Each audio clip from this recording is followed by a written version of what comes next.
Hi friends, कैसे हैं आप सब। मैं सुमन पटेल आपके अपने यूट्यूब चैनल ग्लोबल क्लासेस में आपका स्वागत करती हूं।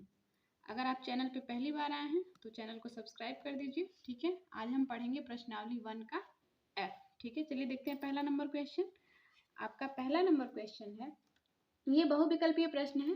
प्रत्येक प्रश्न के 4 उत्तर दिए हैं, सही उत्तर आपको छांटने हैं। ठीक है, चलिए पहला क्वेश्चन देखते हैं। पहला क्वेश्चन दिया है कि धन पूर्णांक 6a + 5 से ठीक पहले आने वाला धन पूर्णांक क्या होगा। ठीक है, 6a + 5, ठीक है, इसके ठीक पहले आने वाला धन पूर्णांक, अगर इसके ठीक पहले पूछ रहा है, ठीक है, तो देखिए ठीक पहले, अगर ठीक बाद पूछ रहा है, ठीक पहले 6a + 5 के ठीक पहले पूछ रहा है। ठीक है, तो अगर आप इसमें से 1 को माइनस करेंगे तो 6a + 4 आएगा। ठीक है, लेकिन अगर ठीक बाद पूछता, ऐसे ही ठीक पहले पूछ रहा है तो आपका आंसर ये होगा, लेकिन अगर ठीक बाद पूछ रहा है तो आप करेंगे 6a + 5 + 1 = 6a + 6। अगर ठीक बाद पूछेगा तो आपका आंसर ये होगा, और अगर ठीक पहले पूछ रहा है तो आपका आंसर होगा, इसमें दिया हुआ है कि 6a + 4, आपका दूसरा नंबर ऑप्शन सही है। पहला का दूसरा नंबर जो ऑप्शन है ये बिल्कुल करेक्ट है। ठीक है, 6a + 4 ये आपका सही है। ठीक है, चलिए अगला क्वेश्चन देखते हैं। अगला क्वेश्चन दिया है अपरिमेय संख्याएं हैं। दूसरा नंबर का क्वेश्चन दिया है कि अपरिमेय संख्याएं हैं, जिसमें आपका पहला ऑप्शन है 22/7, दूसरा ऑप्शन है पाई, और तीसरा ऑप्शन दिया हुआ है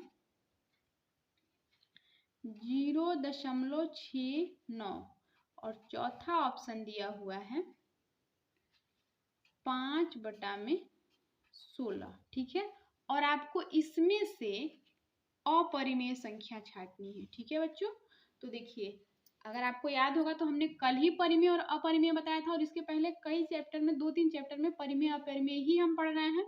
तो देखिए 22/7, और कमेंट में किसी बच्चे ने क्वेश्चन भी किया था कि अगर 22/7 अगर परिमेय संख्या है तो पाई भी परिमेय संख्या हो सकती है। तो नहीं बच्चे, ऐसा नहीं है। 22/7 पाई का मान है, ये परिमेय संख्या है, बट पाई जो है ये परिमेय संख्या नहीं है। ठीक है, तो ये कमेंट में आया था, मैंने कमेंट में पिन भी किया हुआ है, लेकिन ये पाई जो है ना, ये आपकी अपरिमेय संख्या है, पाई का मान परिमेय संख्या है। ठीक है, तो इसमें से अपरिमेय संख्या पूछा है, तो 22/7 आपकी परिमेय संख्या है, तो ये तो ऑप्शन होगा नहीं, और ये सिर्फ एक यही है जो परिमेय संख्या है, और ये देखिए 0.69 है। तो अगर इसको दशमलव, अगर इसका हमको हटाना है तो दशमलव के बाद जितने अंक हैं उतने नीचे 1 लगा के, उतना 0 लगा के अगर हम भाग करा देंगे तो ये दशमलव से हट जाएगा और भिन्न में आ जाएगा, तो वो परिमेय संख्या हो जाएगी, p/q के रूप में हो जाएगी। तो और ये देखिए ये आपका करड़ी में 16 है। ठीक है बच्चे, 16 है, तो अगर हम करड़ी में 4 गुना में 4 करेंगे तो 1 4 बाहर आ जाएगा, तो ये भी आपकी परिमेय संख्या ही बन रही है। तो देखिए बस एक यही है जो अपरिमेय है, तो आपका दूसरा नंबर ऑप्शन जो है यही सही होगा। ठीक है, चलिए अगला क्वेश्चन देख लेते हैं। अगला क्वेश्चन दिया हुआ है संख्या, तीसरा नंबर क्वेश्चन देखिए, पूछ रहा है कि 4 करड़ी में 3 जो है ये कैसी संख्या है। तो ये तो आपको साफ साफ दिख रही है कि एक अपरिमेय संख्या है। इसमें दिया हुआ है कि पूर्णांक है, परिमेय है, अपरिमेय है, या इनमें से कोई नहीं है। तो बच्चा ये अपरिमेय संख्या है। ठीक है, अपरिमेय। ठीक है बच्चों, चलिए चौथा क्वेश्चन देखते हैं। चौथा क्वेश्चन है कि निम्नलिखित संख्याओं में से परिमेय संख्या होगी। तो देखिए आपका पहला ऑप्शन दिया हुआ है करड़ी में 5, दूसरा ऑप्शन दिया हुआ है करड़ी में 1, ठीक है, और तीसरा ऑप्शन दिया हुआ है करड़ी में 1 + 4/9, ठीक है, और चौथा ऑप्शन दिया हुआ है 2.5 5। और आपको इसमें से पूछा है कि परिमेय संख्याएं क्या हैं, ठीक है। आपको परिमेय संख्या बतानी है। तो देखिए करड़ी में 5, ये स्वतंत्र रूप से बाहर नहीं आ सकता, तो ये अपरिमेय संख्या है, ठीक है। और ये 1 + 4/9 है, ठीक है, तो ये भी आपकी अपरिमेय संख्या है, ठीक। और ये 2.5 ये भी आपकी अपरिमेय संख्या, क्योंकि ये भी स्वतंत्र रूप से बाहर नहीं आ सकती। देखिए अगर हम इसका एलसीएम लेंगे और इसको सॉल्व करेंगे तो ये फिर भी बाहर नहीं आएगा करड़ी से, और जब ये करड़ी से बाहर नहीं आएगा तो ये एक अपरिमेय संख्या, जैसे 9 एकम 9, 9 4 13/9 हो जाएगा। तो 13 एक अभाज्य संख्या है, ठीक है, तो उसका वर्गमूल बनेगा नहीं, तो ये बाहर नहीं आएगा, तो ये भी अपरिमेय है, ये भी अपरिमेय है और ये भी अपरिमेय है, ये तीनों अपरिमेय संख्याएं हैं, ठीक है। आपसे परिमेय संख्या पूछा है, तो देखिए अगर हम करड़ी में 1 गुना में 1 कर दें तो हमारा 1 बाहर आ जाएगा, तो 1 जो है ये परिमेय संख्या है, तो ऑप्शन नंबर 2 आपका बिल्कुल करेक्ट है, ठीक है। और हाँ, क्वेश्चन आया था कि क्या हम करड़ी में, अगर यहाँ पे इसका मूल 3 दिया हुआ है और करड़ी में 1 है, तो क्या हम इसको बाहर निकाल सकते हैं? जी बिल्कुल निकाल सकते हैं। क्यों? क्योंकि अगर हम 1 का आपस में कई बार भी अगर गुना करा रहे हैं तो उसके मान में कोई अंतर नहीं होगा, ठीक है। अगर आप 3 बार कराइए, 4 बार कराइए, कितना बार भी कराएंगे तो वो सिर्फ 1 ही बाहर आएगा, ठीक है, सिर्फ 1 ही बनेगा, ठीक है। चलिए अगला क्वेश्चन देख रहे हैं। 5वां नंबर क्वेश्चन देख लीजिए। 5वां नंबर क्वेश्चन दिया है कि निम्नलिखित में से परिमेय संख्याएं हैं, ठीक। आपका पहला ऑप्शन है 2.734, सॉरी, पहला ऑप्शन है आपका 2.732416 ... ठीक। इसके आगे भी संख्याएं हैं, मतलब यही, अब इसके आगे संख्या है, हमको नहीं पता कहाँ तक ये जाएगा। दूसरा ऑप्शन है करड़ी में 7, ठीक है। और तीसरा ऑप्शन आपका दिया हुआ है 2.737373, ठीक है। और चौथा ऑप्शन है करड़ी में 0.9।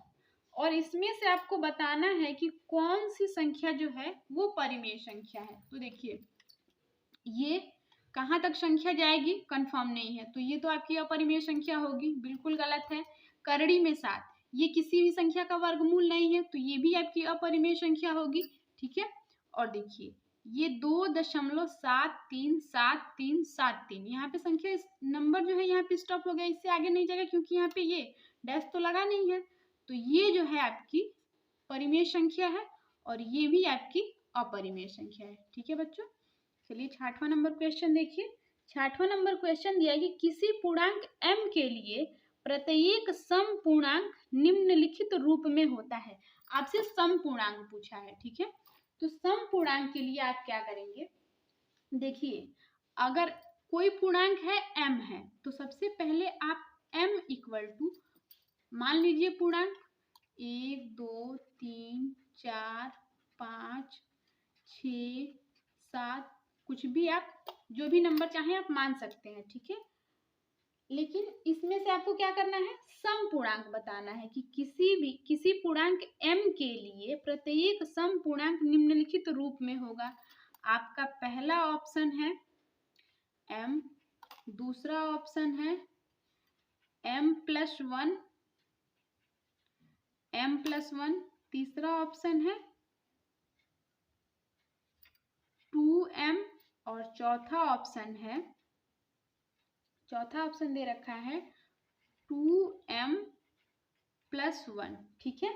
तो देखिए अगर हम m की जगह पे कोई नंबर रख रहे हैं, तो देखिए अगर हम यहाँ पे 1 रखें, सबसे पहले अगर m की जगह पे हम 1 रखें और इसको ले रहे हैं, ठीक है, तो ओनली m आ रहा है, ये 1 आ रहा है, ये तो आपकी सम विषम, ये कुछ भी प्रदर्शित नहीं कर रहा है।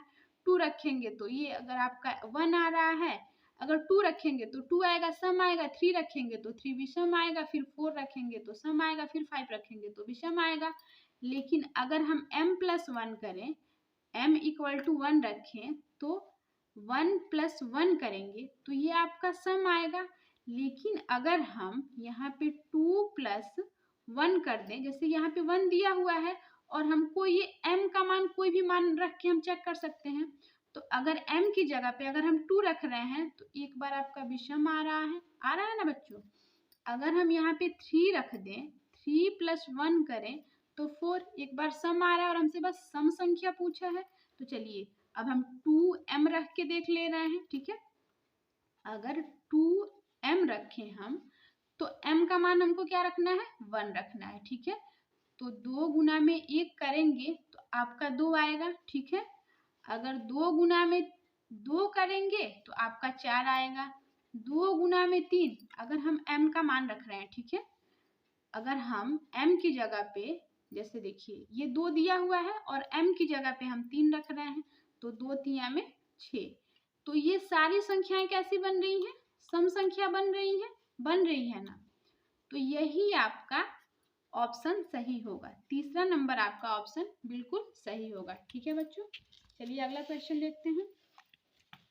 आपका अगला क्वेश्चन दिया हुआ है 7वां नंबर की, किसी पूर्णांक q के लिए प्रत्येक विषम पूर्णांक निम्नलिखित रूप में होता है, ठीक है। 7वां नंबर क्वेश्चन देख लीजिए।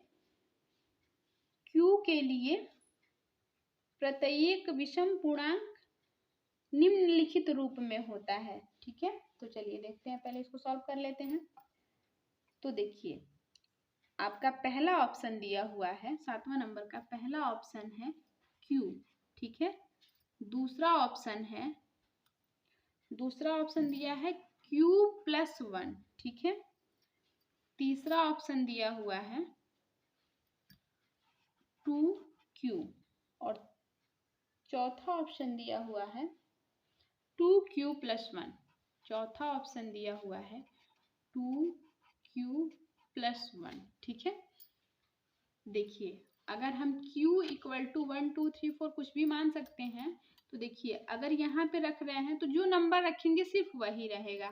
इसमें करेंगे, यहाँ पे रखेंगे तो एक बार सम बनेगा तो दूसरी बार भी सम बनेगा, ठीक है। यहाँ पे रखेंगे तो वो सम बनेगा। और ये हमसे पूछ क्या रहा है, विषम पूर्णांक निम्नलिखित रूप से, ठीक है। तो देखिए ये चौथा नंबर ऑप्शन जो है आपका, ये बिल्कुल करेक्ट ऑप्शन होगा। पिछले वाले क्वेश्चन में, अभी हमने 6वां नंबर क्वेश्चन में बताया, सेम आप q की जगह पे आप 1 2 3 4 ऐसे करके देख सकते हैं, ठीक है। तो चलिए अगला क्वेश्चन देखते हैं। अगला क्वेश्चन है आपका 8वां नंबर क्वेश्चन है। 8वां नंबर क्वेश्चन दिया है कि n² - 1 8 से विभाज्य होती है यदि n है। तो n एक प्राकृतिक संख्या है, पूर्णांक है, विषम संख्या है, सम संख्या है, यही हमको ज्ञात करना है, ठीक है। n² 1, ठीक है। और ये जो है ना, जो संख्या निकल के आएगी ये 8 से विभाज्य हो रही है, ठीक है। क्वेश्चन दिया हुआ है कि n का स्क्वायर -1 8 से विभाज्य होती है यदि n 1 है। मतलब कैसी संख्या है n कि वो 8 से विभाज्य होती है, ठीक है। तो सबसे पहले हम लिख ले रहे हैं कि ये कैसी संख्या है। तो देखिए n की जगह पे अगर हम विषम संख्या रख के देख लेते हैं पहले।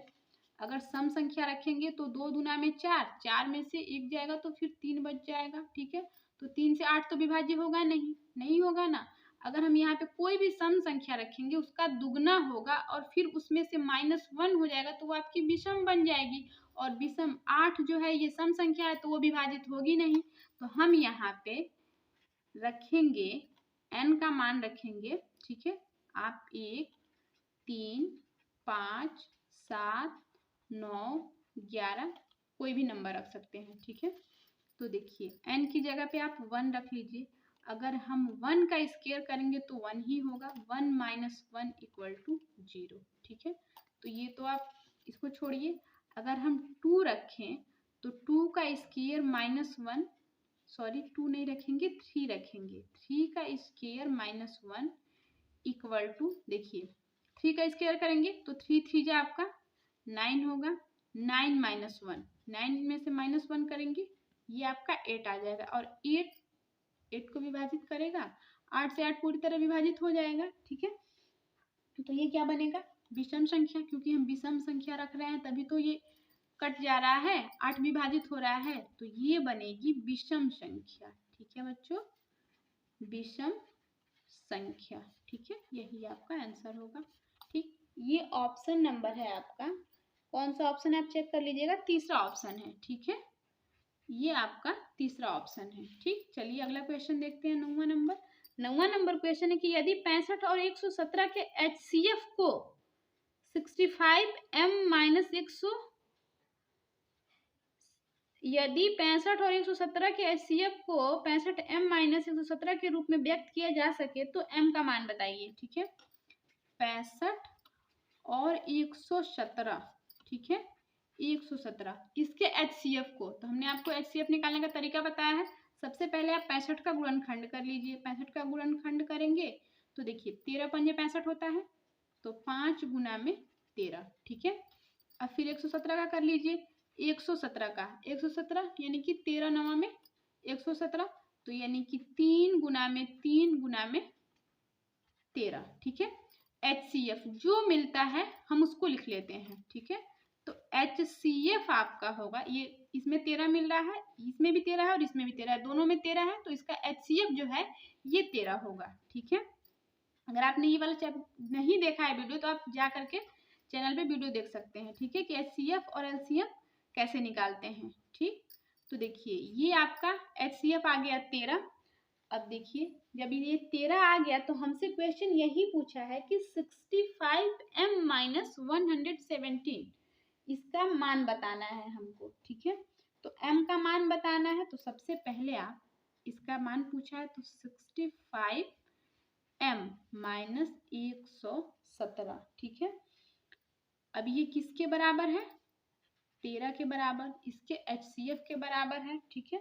तो आप यहाँ पे ऐसे रख लीजिए। उसके बाद अगर हम 65m कर रहे हैं इक्वल टू, जब हम इसको इधर पक्षांतर करेंगे तो ये 13 प्लस 117 बन जाएगा, ठीक है।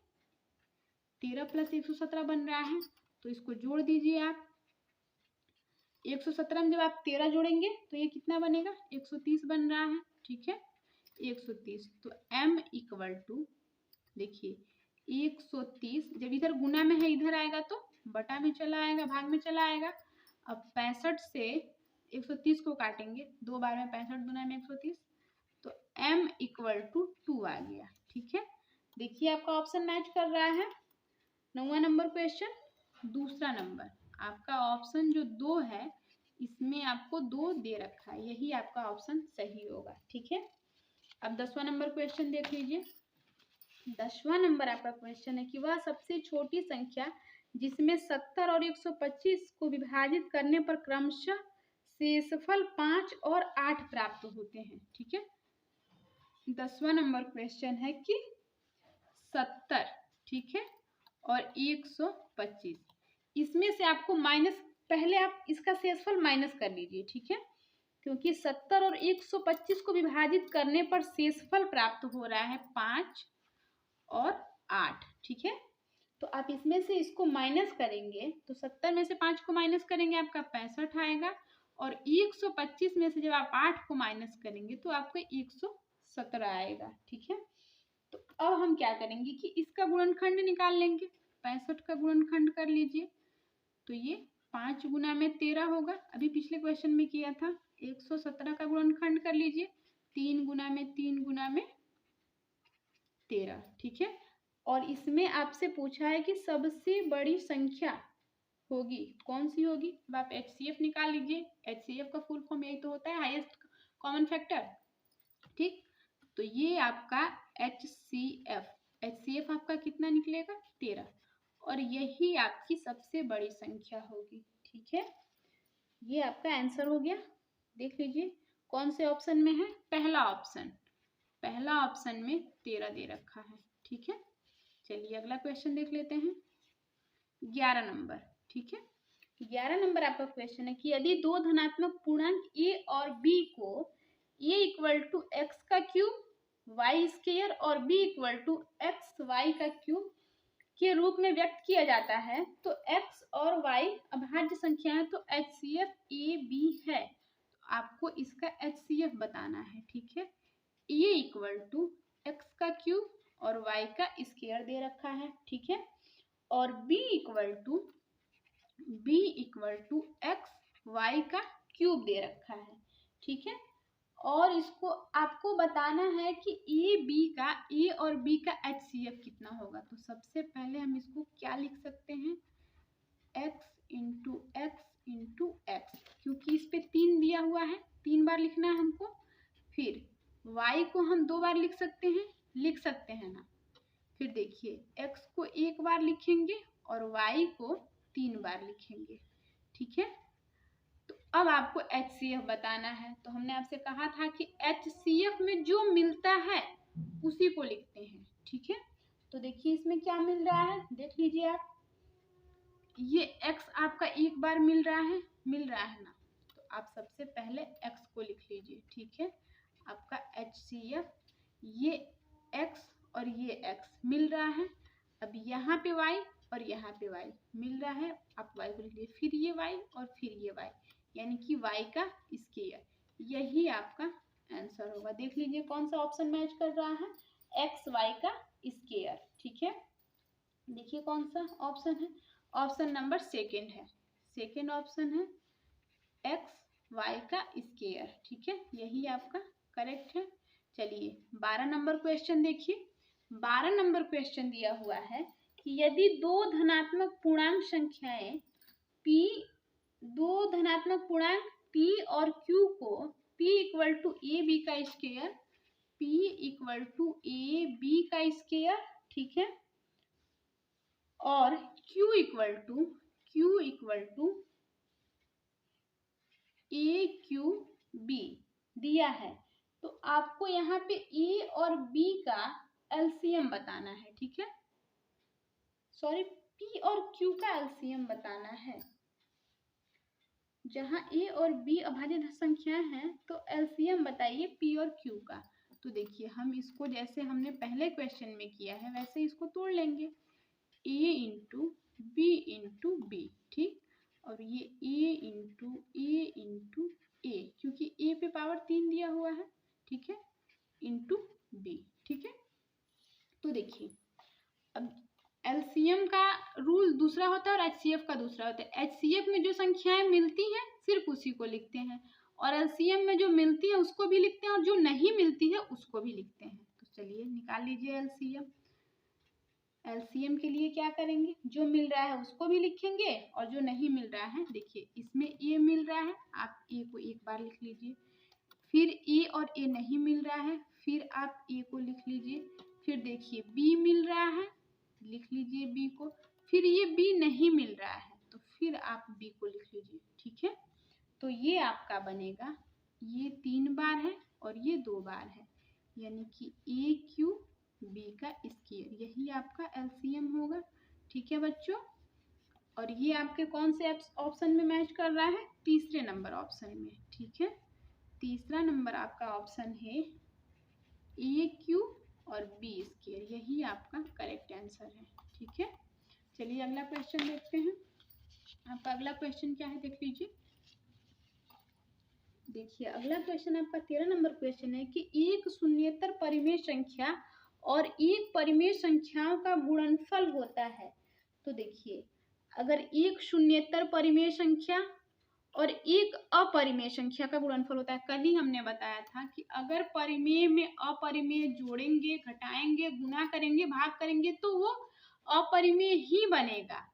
जैसे देख लीजिए 13 नंबर आपका क्वेश्चन है, इसमें ऑप्शन दिया हुआ है सदैव अपरिमेय संख्या होती है, सदैव परिमेय संख्या होती है, परिमेय या अपरिमेय होती है, एक होती है। तो देखिए ये आपकी अपरिमेय संख्या होती है, ठीक है बच्चा, अपरिमेय संख्या। अब अपरिमेय संख्या क्यों होती है आपको प्रूफ के साथ दिखा दे रहे हैं, ठीक है। अगर रूट में 2 है, ठीक है, और इसमें हम 2 का गुना करेंगे, 2 क्या है, एक परिमेय संख्या है, तो ये 2 करड़ी में 2 बनेगा, तो ये आपकी अपरिमेय संख्या ही तो बनेगी ना, ठीक।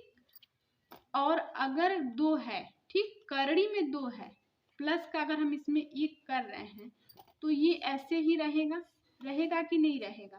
तो ये आपकी अपरिमेय संख्या ही बनेगी, ठीक है। इसके साथ आप किसी भी संख्या का, किसी भी परिमेय संख्या का गुणा कराएंगे और जब ये करड़ी में है तो वो अपरिमेय संख्या ही बनाएगी, ठीक है। चलिए अगला क्वेश्चन देख लीजिए, 14 नंबर।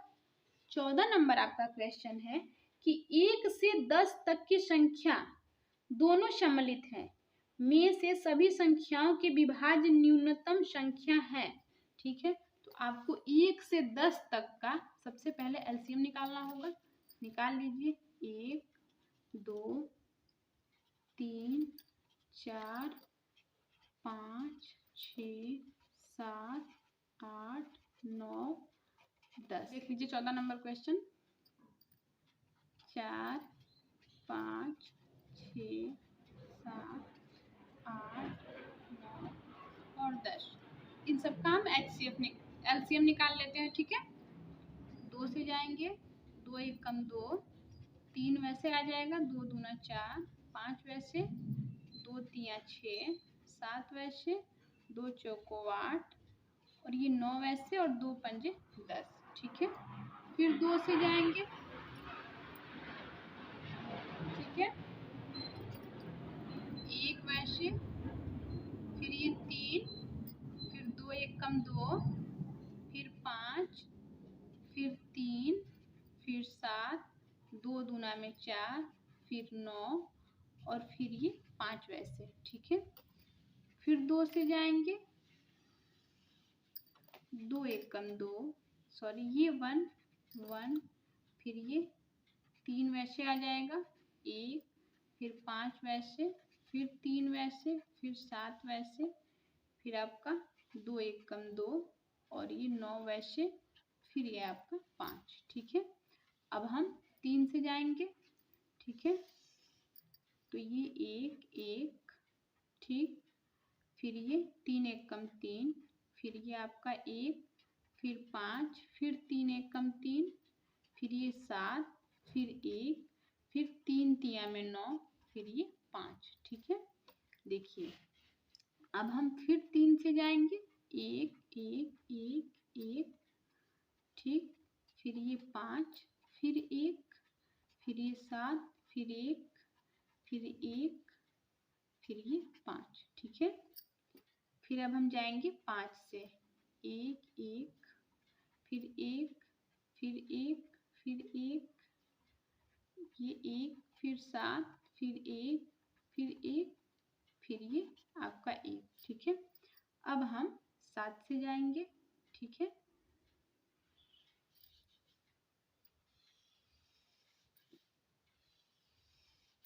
अब 7 से जाके देख लीजिए एक बार में, ये सब आपका 1 1,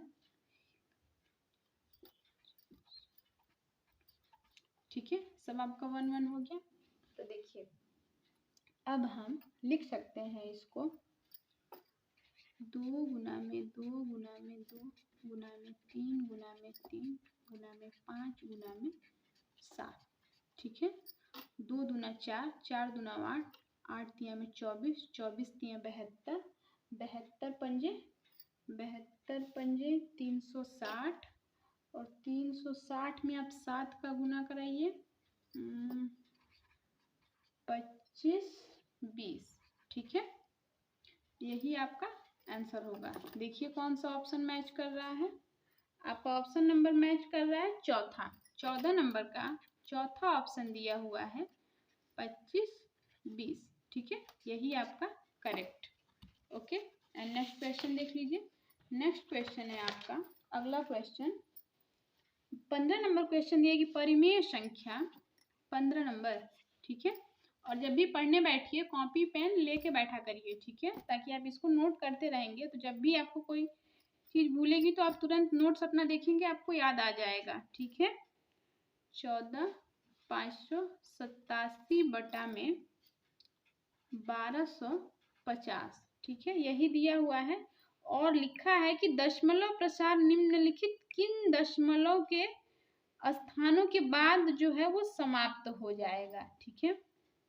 तो आपको इससे इसका भाग कराना है, ठीक है। और देखना है कि दशमलव प्रसार जो है वो कितने स्थानों बाद दशमलव प्रसार शांत हो रहा है। तो चलिए भाग करा लीजिए 14,587 में, ठीक है, 1250 से कराइए भाग।